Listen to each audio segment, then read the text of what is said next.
Thank you to my Patreon supporters. Double shout out thank you to Xavier Zamora, Velimir Brakovich, We Love SafeMoon.com, Marwa Shaker, Victor Vegas, and SafeMoon Oz for being higher level patrons. You can join my Patreon for as little as $1 a month. There is a link down in the description below. Also, I want to thank my YouTube members. You can click the join button below this video if you'd like to show your support there. Please keep in mind that I am not a financial advisor. This is not financial advice. Everything I'm sharing is my own opinion. It's my own research. I highly encourage you guys to go do your own research. With that being said, let's go and dive on into this. So really, we've been seeing a lot of FUD going on, right? Question here that really comes into play is, should SafeMoon CEO, should their PR, should somebody really that has public recognition or can get it out into the public eye much more notably, should they step forward? Should they address these main concerns, especially with the Gabe wallet, right? That's where a lot of this stuff really comes back to, is what the heck is going on with that quote-unquote Gabe wallet, the 6ABE that people are associating with John Crony, the CEO, and then whether or not he was playing with it, doing things with the money that he wasn't supposed to be doing. All right, before I give you my opinion, I'm going to go ahead and read you I'm going to read you a response. This is from the Mandala CEO, Joseph Rybin. Joseph Rybin, who responded to Chris Harris, who, as you can clearly see, I have him blocked because he's a crazy man and he's done a lot of hateful things towards me. He said, in response to him, as someone with a little experience in this, by the way, just a short context, I'll just show you. Says, enough is enough. It's time to take a stand and speak candidly and openly about serious allegations. There comes a time when a CEO needs to speak, and this is one of those times. SafeMoon Army. That's what Chris Harris was saying. Now, Joseph Rybin responded by saying, as someone with a little experience, you know what? Much better. As someone with a little experience in this matter, let the lawyers handle it. There's no need to respond to frivolous allegations, and in today's world, not much good comes from it. People twist words, make false assumptions, and often saying nothing is better. All right. Let me touch on a couple things here. He said with a little experience, okay, no offense, but the SafeMoon price, the SafeMoon reputation, I talk with a lot of people. It's in the toilet right now. A lot of people are really upset. A lot of people have sold. A lot of people are on the verge of selling. A lot of people don't feel good about things. People are not optimistic. People are questioning everything. It's a very dark time. It's these kinds of moments where you should do a little bit of crowd control, a little PR recovery. That's my opinion. And if you don't really agree with that, I don't know why you're kind of ignoring the facts of what's going on. We can see a very strong correlation with the price. I mean, how many projects in general are down, over 90% from the all-time high? And think about how many holders that there are with SafeMoon. A lot of people are reacting to this. It's had enough of an impact. At some point, you should probably change what you're doing. The definition of insanity is doing the same thing over and over again, expecting different results. If you just keep ignoring these kinds of things, but more people, former employees, come out and say things, whether it's true or not. Look, whether it's true or not, if you keep ignoring this stuff publicly, it gets to a certain point where people, no matter what you do as a company, they have lost the trust of the people.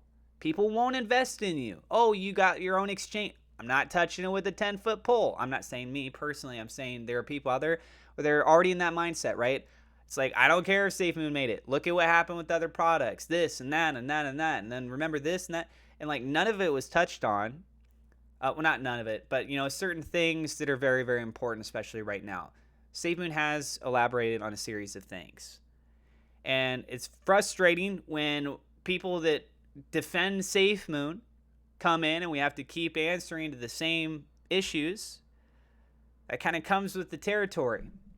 SafeMoon as a company, though, does not need to address FUD every single time it comes up. I totally agree with that. You do not need to go out there and Every time somebody opens their mouth and they says something like, oh, the community needs to jump on this person too next, this next YouTuber, that next person on Twitter or TikTok or whatever, right? No, I don't think that at all. But the allegations that have come up from CoffeeZilla are very serious.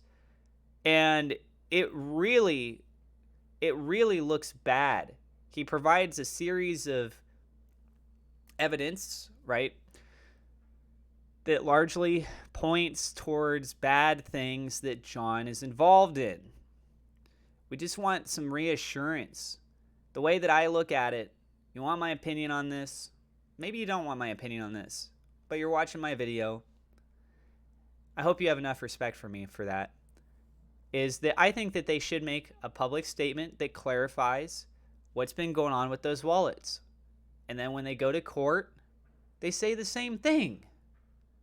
If you're not doing things that are illegal or malicious or bad or anything like that, have your PR team address this. That's their job. Do some crowd control right now, please.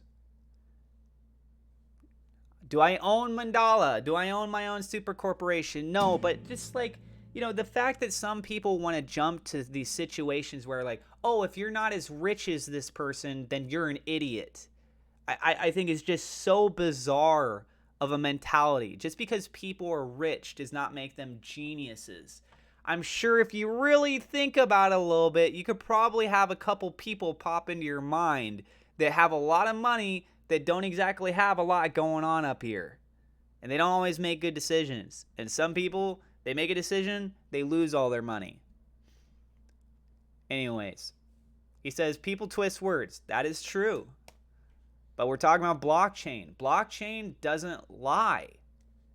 How can you have people really twist a lot when you define what's been going on with the blockchain? He says, make false assumptions. We're seeing that take place. And often saying nothing is better. Often.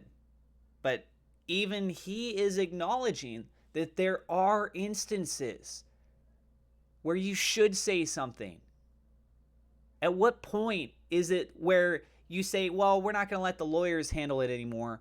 We're now going to step up and do it.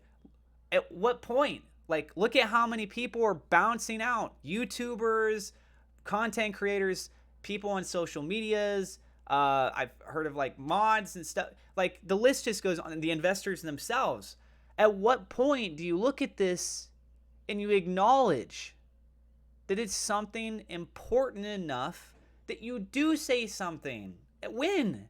If it's not now, what would be a criteria? And I'm asking that as a legitimate question because if anyone is watching my video, I encourage you, please feel free to tell me. Maybe I am overreacting on this. But if you agree with that idea that, yes, there is a point in time where you should technically say something, look at where we are right now. If not now, what kind of an example would you say would make sense for how much worse it could get than what it is right now that they end up saying something?